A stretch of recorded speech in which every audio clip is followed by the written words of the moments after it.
Halo semuanya, pada kesempatan hari ini saya dengan rekan-rekan saya akan menjelaskan 6 program training pada bidang flight attendant dan PR. Setelah itu, kita juga akan menjelaskan tentang reward intrinsik dan ekstrinsik dan karyawan yang akan mendapatkan reward tersebut. Yang pertama, kita ada flight attendant yang akan diteruskan oleh rekan saya Gerald. Halo semua, saya Gerald Adi. Saya akan membahas mengenai program training bagi seorang flight attendant atau pramugari. Sebelumnya, kita bahas dulu apa sih itu program training? Program training bagi flight attendant. Program training merupakan sebuah latihan yang diberikan kepada karyawan, terutama berfokus kepada karyawan baru, supaya karyawan tersebut dapat memberikan performa yang baik, ahli, dan juga terampil, serta karyawan tersebut dapat mengikuti SOP perusahaan yang berlaku dalam bekerja. Nah, dalam posisi flight attendant, kami memberikan dua contoh program training sebagai berikut. Program training yang pertama adalah communication skill. Skill berkomunikasi bagi pramugari sangatlah penting, karena pramugari menjadi media layanan sebuah maskapai penerbangan untuk melayani penumpang. Dan juga pramugari merupakan jembatan informasi yang menghubungkan antara penumpang dengan situasi yang sedang terjadi saat itu juga. Sehingga kemampuan berkomunikasi yang baik bagi pramugari mulai dari bahasa internasional yaitu bahasa Inggris, pengucapan vokal yaitu A, I, O, E, O yang jelas, serta nada bicara layaknya seorang pramugari. Yang kedua adalah knowledge dan attitude atau pengetahuan dan sikap. Pengetahuan dan sikap yang sangat ramah dan hangat sangat diperlukan bagi seorang pramugari, karena pramugari akan berpapasan langsung dengan penumpang, di mana penumpang dapat menilai suatu penerbangan dari segi pelayanan pramugarinya. Sehingga attitude dari pramugari akan sangat kami latih dan akan sangat kami perhatikan. Dari segi pengetahuan, karena pramugari merupakan jembatan informasi, maka pelatihan akan pengetahuan pramugari sangatlah penting, karena dapat menyangkut keselamatan penumpang. Beberapa knowledge yang mesti pramugari ketahui adalah sebagai berikut, mulai dari cabin crew, boarding, health and medical issue, serta safety and emergencies. Nah, setelah mendapatkan karyawan, saya sudah membuat jadwal untuk program training bagi karyawan tersebut, supaya karyawan tersebut mempunyai performa kinerja yang maksimal. Jadwal program trainingnya yaitu sebagai berikut. Pada hari Rabu 20 Juli 2021, kita akan membahas bab mengenai communication skill. Kami akan melakukan program training tersebut pada pukul 10 pagi sampai pukul 5 sore. Materi yang dibahas meliputi bahasa Inggris, olah vokal dan nada, dan juga tata cara public speaking. Nah, yang kedua, pada Kamis 21 Juli 2021, kami akan membahas mengenai bab knowledge dan attitude atau pengetahuan dan sikap. Kami akan melaksanakannya pada pukul 10 pagi juga sampai dengan jam 5 sore juga. Nah, materi yang dibahas pada bab knowledge dan attitude adalah boarding, health and medical issue, serta safety dan emergencies. Sekian mengenai dua materi program training bagi flight attendant. Bisa lanjut ke teman saya mengenai program training pada bab lainnya. Halo, perkenalkan nama saya Kenjiro Nakazawa, dan setelah dijelaskan oleh rekan saya Gerald, sekarang saya akan menginformasikan program training tambahan untuk flight attendant. Selain communication skill dan knowledge dan attitude, seperti yang sudah dijelaskan sebelumnya, sekarang saya akan membahas satu program lagi, yaitu emergency procedures, di mana flight attendant tersebut akan diajarkan bagaimana caranya memberikan pertolongan pertama saat adanya keadaan darurat. Yang paling sering terjadi adalah alergi. Contohnya, saat ada penumpang yang terkena alergi mid-flight, flight attendant diharapkan dapat memberikan pertolongan pertama, yaitu memberikan suntikan EpiPen. Saat emergency procedures adalah kemampuan untuk memberikan pertolongan pertama ataupun membantu saat terjadinya keadaan darurat saat mid-flight. Dari adanya training ini, diharapkan flight attendant akan selalu sigap dalam mengambil keputusan serta dapat menangani keadaan darurat secara profesional dan dapat menganalisa gejala penyakit ataupun luka dengan cepat dan mengetahui bagaimana cara menangani keadaan tersebut. Untuk program training emergency procedures akan dilakukan selama 2 hari, yaitu pada tanggal 30 Juli pada hari Jumat 2021 pada jam 7.30 sampai jam 5. Pada hari Jumat ini kita akan membahas materi gejala terjadinya alergi dan cara menanganinya.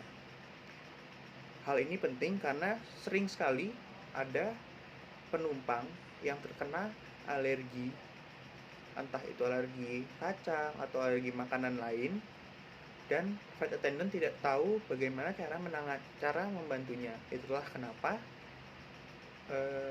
pada training ini kita akan mengajarkan flight attendant tersebut cara menggunakan EpiPen. Lalu ada cara mengatasi penumpang yang terkena asma. Tentunya banyak sekali atau mungkin saja ada penumpang yang nantinya terkena asma. Itulah kenapa kita akan mengajarkan flight attendant tersebut caranya menangani jika adanya penumpang yang terkena asma, apa saja yang harus dilakukan dan apa saja yang akan dibutuhkan. Cara melakukan CPR, menurut saya ini sangatlah penting dan basic karena bisa terjadi kapan saja saat orang membutuhkan CPR. Cara melakukan pertolongan pertama menggunakan P3K. Nah, ini sudah sangat dasar dan emang sudah seharusnya flight attendant dapat menggunakan kotak P3K untuk luka ataupun keadaan darurat lainnya. Lalu, di hari kedua yaitu Sabtu tanggal 31 Juli 2021 akan dilaksanakan pada jam 7.30 sampai jam 5 sore. Dan materi yang akan kita bahas pada hari ini adalah pengulangan materi di training sebelumnya. Ini hanya pengulangan agar flight attendant dapat dengan mudah mengingat materi apa saja yang mereka sudah pelajari.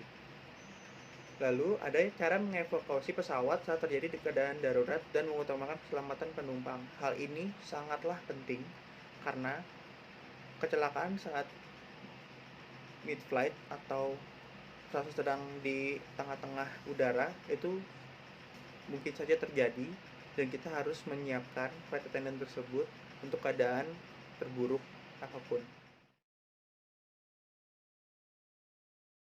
Selamat siang, perkenalkan nama saya Andre Pradipta dengan NIM 19190345 dari kelas 4 PHP 53. Sekarang saya akan memberikan 2 program training untuk public relation. Pertama-tama, saya akan menjelaskan tentang public relation. Public relation secara garis besar ialah strategi perusahaan untuk membangun relasi baik dengan publik supaya dapat mendapatkan opini yang positif dari kalangan masyarakat di sekitarnya. Public relation juga memiliki tujuan yaitu efektif dalam membangun kesadaran merek dan branding. Yang kedua, mempromosikan saling pengertian antara kelompok sasaran dan perusahaan. Yang ketiga, peningkatan sinergi fungsi pemasaran dengan public relation. Yang keempat, mensupport bauran pemasaran. Dan yang terakhir adalah meningkatkan citra perusahaan yang positif untuk publik. Lalu kami sudah membuat 2 program training bagi yang ingin menjadi public relation. Program training yang pertama adalah communication skill. Kami memilih program training kemampuan berkomunikasi untuk public relation karena dalam bidang tersebut sangatlah dibutuhkan kemampuan berkomunikasi baik secara lisan maupun tulisan.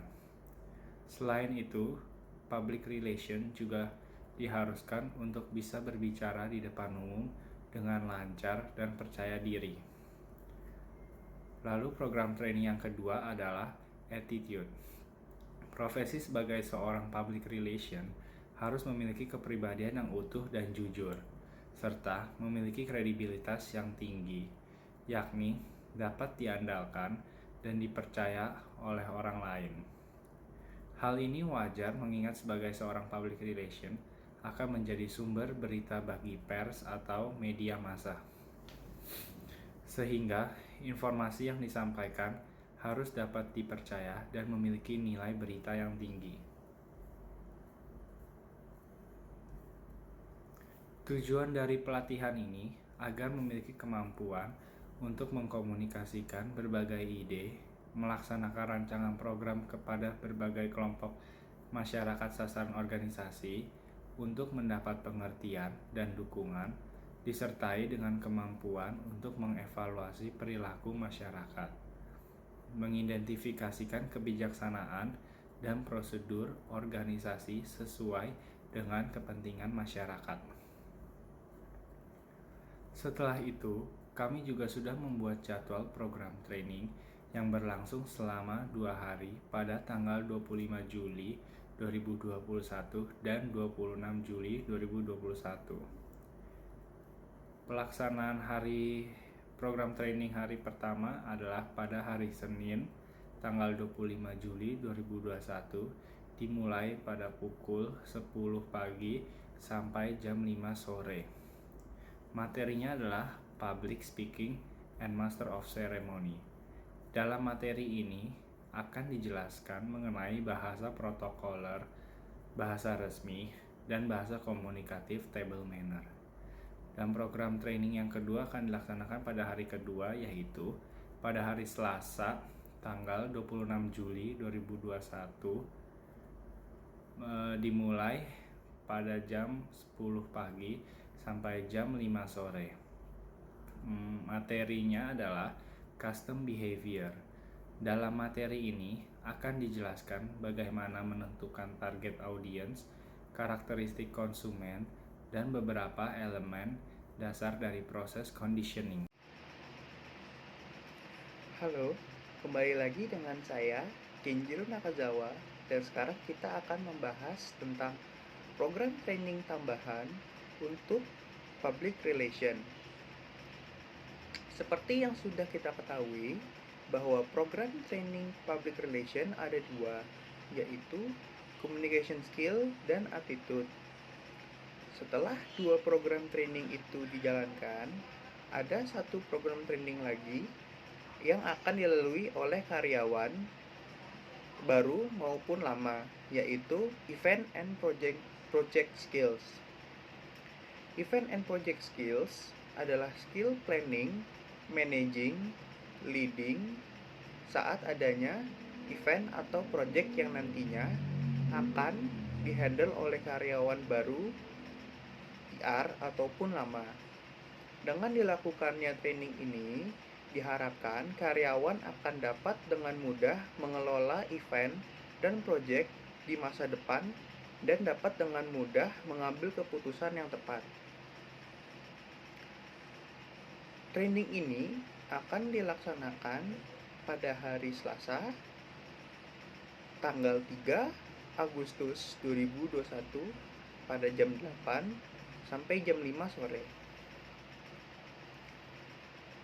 Materi yang akan dibahas saat training ini adalah how to plan a perfect event. Materi ini penting karena pada materi ini karyawan baru maupun lama akan diajarkan lagi caranya untuk membuat event-event yang baru yang mengikuti berkembangnya zaman, karena event-event yang baru itu pastinya kan akan berubah-ubah. Itulah kenapa training ini dibutuhkan. Yang kedua itu, what does an event need? Event itu membutuhkan pada materi ini, pada training ini, karyawan akan dijelaskan apa saja yang dibutuhkan oleh event agar event tersebut dapat berjalan dengan baik. Yang ketiga ada how to start a successful project. Materi ini akan mengajarkan karyawan-karyawan baru maupun lama caranya membuat project dari bawah sampai sukses. Lalu ada how to divide work on events. Ini lebih ke leading dan pada materi ini akan mengajarkan bagaimana caranya kita bisa membagi pekerjaan antara bos, pada pemimpin, dan karyawan-karyawannya. Ada juga how to divide project work with employee. Ini untuk project, ini juga leading. Ini mengajarkan bagaimana caranya kita dapat dengan mudah dan secara efisien membagi project dengan pekerja yang lain ataupun bawahan.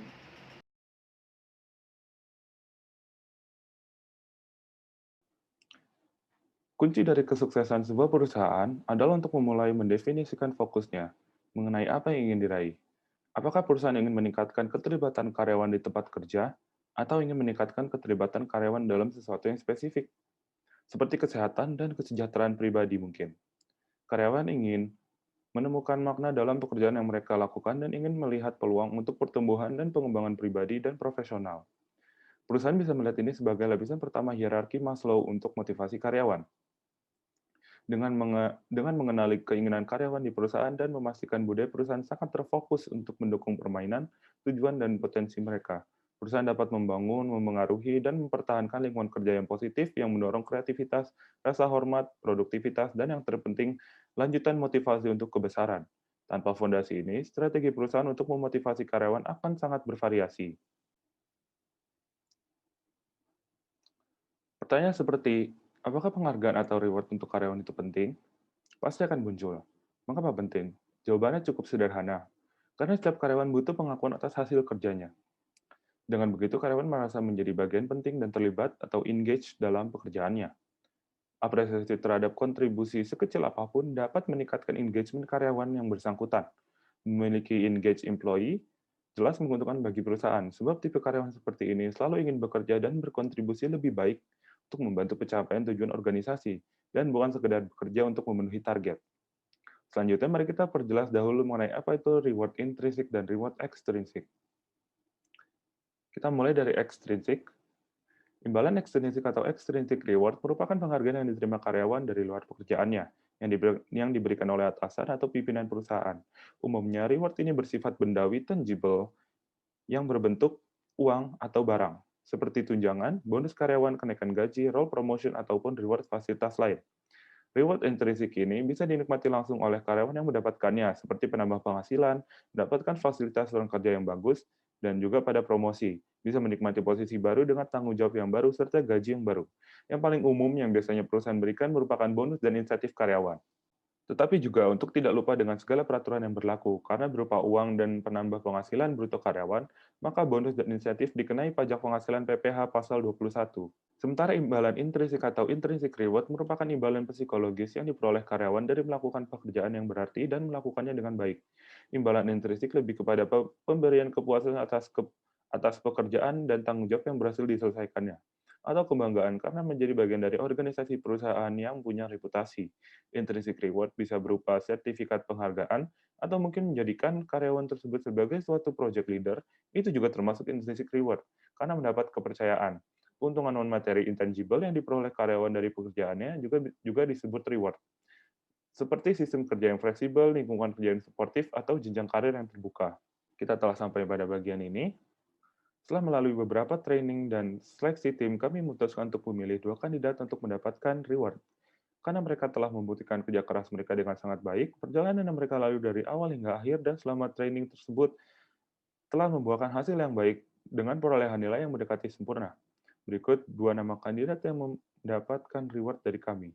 Yang pertama ada Anggita sebagai long haul flight attendant yang akan mendapatkan sertifikat penghargaan Best Training Employee dengan hadiah uang tunai sebagai bonus dari gaji yang diberikan sebesar 10 juta rupiah, serta free flight family trip to Italy, dan akan mendapatkan sebuah promosi kelas dari economy class attendant menjadi business class attendant. Anggita berhak menerima reward-reward tersebut karena hasil dari training program yang dijalaninya bersama dengan flight attendant lainnya. Skor yang dia dapatkan menunjukkan bahwa dia sudah capable untuk menangani penumpang di segala situasi, bisa bekerja under pressure, dan juga dia sudah sangat paham mengenai penerapan safety and emergency, serta juga skill bahasa internasional yang sudah meningkat dalam hal speaking dan pronunciation.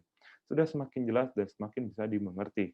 Dan kandidat yang kedua adalah Gilang dari Departemen Public Relation, yang akan mendapatkan juga sertifikat penghargaan Best Training Employee dengan reward berupa uang tunai sebagai bonus gaji sebesar 10 juta rupiah, dan juga Gilang akan mendapatkan office yang baru satu lantai di atas office-nya yang lama, karena Gilang akan mendapatkan promosi jabatan menjadi staff supervisor.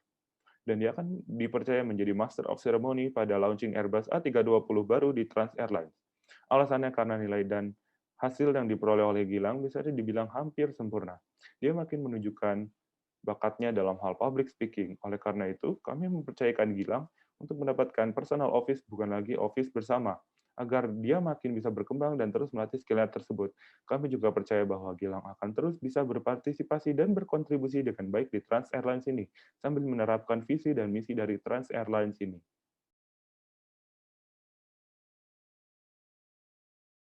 Jadi, kesimpulannya adalah untuk program training untuk flight attendant dan PR itu akan berguna untuk karyawan baru dan juga karyawan yang lama. Hal ini dilakukan agar karyawan-karyawan dapat dengan mudah memenuhi kriteria kerja di masa depan nanti. Dan tentu saja reward untuk karyawan yang telah memenuhi atau melampaui standar itulah sangatlah penting. Berikut adalah presentasi yang sudah kami presentasikan. Maaf jika terdapat kata-kata yang salah. Terima kasih atas perhatian Anda.